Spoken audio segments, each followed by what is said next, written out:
Ya, teman-teman semua, selamat datang kembali ke channel ini. Hari ini kita mau bahas salah satu konten yang sebenarnya saya udah mau bahas dari 1 tahun yang lalu. Tetapi saya terus mengurungkan niat untuk bikin konten tentang apa yang kita bahas di video ini. Kenapa? Karena saya punya ketakutan bahwa kalau saya bahas tentang ini, saya takut konten ini kemudian akan disalahartikan. Tetapi sekarang saya udah tahu bahwa banyak edukasi tentang NPD di sekitar kita dan sudah banyak gambaran tentang seorang narsistik di dalam kehidupan kita, sehingga saya berpikir ya udah saatnya saya bikin konten ini. Hari ini teman-teman kita mau bahas tentang narcissistic grandmother atau seorang nenek narsistik. Ya sebenarnya seorang kakek narsistik mungkin keadaannya juga hampir sama. Kita mau bahas tentang nenek narsistik ini karena ini sebenarnya ada sesuatu yang tidak sesimpel yang kita lihat. Ya. Ketika seorang narsistik itu menua, kita sudah pernah bahas di video ini. Oke? Kita tahu bahwa seorang narsistik itu nggak akan berubah kemungkinan besar sampai akhir hidupnya. Dan ketika dia sudah menua, itu bukannya akan membaik, gitu ya. Tetapi justru dalam tanda kutip itu akan memperparah. Kenapa? Karena dia akan kehilangan banyak suplainya dia. Dan dia akan tenggelam dalam kemarahan karena ya dia banyak kehilangan suplainya dia gitu. Nah, problemnya adalah teman-teman, ketika dia mencari suplai-suplai untuk memenuhi egonya dia bisa melakukan itu kepada cucu-cucunya dia. Nah, itu yang akan kita bahas hari ini. Bagaimana efek negatif yang diberikan oleh seorang nenek narsistik atau seorang kakek narsistik kepada cucunya. Teman-teman, saya perlu ingatkan bahwa konten ini adalah konten edukasi, bukan mengajarkan tentang bagaimana melawan orang tua atau kakek nenek kalian, tetapi ini adalah soal menyelamatkan dalam tanda kutip generasi di bawah kita dari manipulasi. Oke ya, mari kita mulai. Teman-teman, saya ulangi, ingat bahwa seorang narsistik itu nggak akan pernah berubah. Semakin bertambah usianya dia, semakin manipulatif dia. Dan ketika dia semakin kehilangan banyak suplai, semakin marah dia dalam tanda kutip kepada keadaan sekitarnya dia. Itu nggak akan bikin dia berubah. Dan ya, ketika dia sudah menjadi nenek atau kakek, sebenarnya teman-teman, dia akan menjadi semakin berbahaya sebenarnya. Kenapa? Karena ketika kamu menjadi orang tua atau sesepuh lah, ya, kamu kan punya privilege kan sebenarnya. Artinya adalah kamu ya secara etika akan dipandang sebagai yang paling tinggi dan harus menjadi yang paling dihormati. Itu sesuatu yang sangat didambakan oleh seorang narsistik dan itu membuat seorang narsistik semakin berkuasa untuk memuaskan egonya dia atas nama penghormatan terhadap sesepuh, gitu ya. Nah, ini yang membuat banyak generasi di bawahnya dia, mungkin kalian sebagai anak-anaknya dulu juga menderita ketika kalian punya orang tua narsistik. Kini, ya anak-anak kalian itu juga punya ya kecenderungan akan dijadikan suplai oleh nenek narsistik mereka atau kakek narsistiknya mereka. Apa sih ciri-ciri ketika seorang narsistik itu menjadi seorang nenek atau jadi seorang kakek? Ya, kondisinya tetap sama, teman-teman. Kamu akan melihat seorang pribadi yang misalnya ingin selalu mengontrol orang lain atau generasi-generasi di bawahnya dia. Ingin selalu mendapatkan perhatian. Dalam banyak hal, ketika dia ingin mendapatkan perhatian, dia akan bikin drama-drama yang membuat perhatian semua terpusat kepada dia. Dia tidak peduli perhatiannya positif atau negatif, selama itu bisa mendatangkan perhatian buat dia akan melakukan hal tersebut. Kalau tipenya overt, dia mungkin akan terlihat sangat berusaha mendominasi generasi-generasi di bawahnya dia. Kalau tipenya covert, dia mungkin akan mencari perhatian dengan melakukan playing victim. Dengan bersikap misalnya seolah-olah dia adalah yang paling terzalimi, semuanya mengabaikan dia, semuanya meninggalkannya dia, gitu ya. Bersikap seolah-olah dia adalah orang yang teraniaya supaya dia bisa mendapatkan perhatian. Hal lain misalnya, kalian tahu seorang narsistik tidak pernah mengakui kesalahan. Kalian akan mendapati dia akan selalu merasa paling benar ketika dia menyampaikan pendapat-pendapatnya dia. Dan karena dia punya kemauan untuk memuaskan ego dia bahwa dia berkuasa, dia tidak akan menghargai batasan-batasannya kalian dan akan selalu berusaha masuk ke area pribadinya kalian. Dan ketika kalian berusaha menetapkan batasan, dia mungkin akan berulah dengan memprovokasi kalian dan bikin drama seolah-olah kalian itu melakukan kesalahan.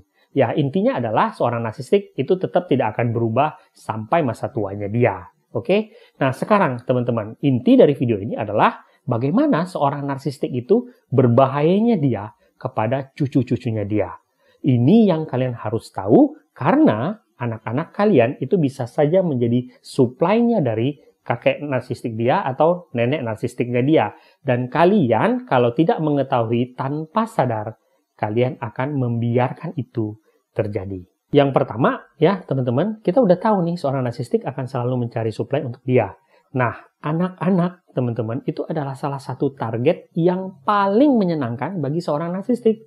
Kenapa? Ya karena anak-anak itu kan seseorang yang polos, lugu. Mereka belum tahu tentang yang namanya manipulasi. Gitu ya. Sedangkan si narsistik yang sudah tua, dia sudah kenyang dengan yang namanya manipulasi dan dia sudah tahu bagaimana cara melakukan itu. Jadi anak-anak yang polos dan lugu itu akan menjadi sasaran yang sangat didambakan atau empuk bagi seorang nenek narsistik. Dalam kebanyakan kasus, biasanya seorang nenek narsistik atau kakek narsistik itu biasanya ketika cucu-cucu mereka masih kecil, mereka akan melove bombing mereka semua untuk mendapatkan hati anak-anak kecil tersebut. Mendapatkan image bahwa dia adalah seorang nenek impian ataupun kakek impian. Itu untuk mendapatkan kepercayaan dan membentuk bonding dengan cucu-cucunya dia. Nah, setelah dia akan mendapatkan itu, dia akan mempergunakan cucu-cucunya itu sebagai supply egonya dia. Menjadi flying monkey-nya dia ataupun supply untuk memuaskan egonya dia bahwa dia berkuasa atas mereka. Nah, biasanya yang terjadi itu adalah ketika cucu-cucunya sudah mulai dewasa dan mereka sudah mulai punya kemandirian, pada saat itulah topeng-topeng dari kakek nenek narsistik mereka itu pelan-pelan terbuka. Banyak cucu-cucu itu yang kemudian menyadari bahwa ternyata kasih sayang dari nenek atau kakek mereka tersebut itu ternyata kondisional, alias bukannya tanpa pamrih. Dan ketika mereka berusaha memberontak dan menunjukkan kemandirian mereka, pada saat itulah si kakek nenek yang mereka pikir adalah orang-orang yang paling baik tersebut akan berubah menjadi monster yang tidak pernah mereka bayangkan. Itu yang pertama. Yang kedua, teman-teman, seorang kakek nenek narsistik itu juga bisa menyakiti cucu-cucunya ketika mereka merasa bahwa cucu-cucu mereka itu mengalihkan perhatian dari mereka. Ini sesuatu yang mungkin bagi orang normal itu tidak bisa terbayangkan. Kamu mungkin merasa bahwa sebagai orang normal, apalagi kalau kamu adalah seorang impen, ya tentu saja kamu akan mencurahkan kasih sayang untuk cucu-cucunya kamu. Kamu ingin mereka bahagia. Dan kamu tidak akan masalah ketika perhatian semuanya tertuju kepada cucunya kamu. Tapi bagi seorang narsistik, ya siapapun yang bisa mengambil perhatian dari mereka, itu adalah ancaman. Dan bisa saja ketika dia merasa bahwa cucunya itu mengalihkan perhatian dari dia, banyak kasus di mana seorang nenek narsistik itu kemudian melakukan pembulian secara terselubung kepada cucunya dia. Dan ketika ya itu terjadi, sang nenek narsistik itu kemudian memainkan kartu playing victim seolah-olah dia adalah seorang nenek yang terzalimi.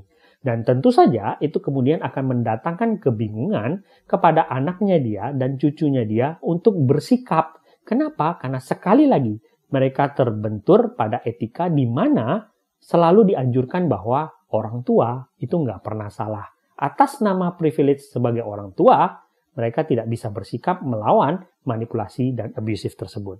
Yang ketiga, teman-teman, seorang nenek narsistik itu atau kakek narsistik, ya itu bisa juga mendatangkan hal yang buruk bagi cucu-cucunya ketika dia memainkan kartu seperti dia melakukan kepada anak-anaknya dulu. Jadi ketika dia melakukan pemisahan antara cucu-cucunya, di mana ada cucu yang menjadi cucu emas dan ada juga cucu yang menjadi cucu scapegoat.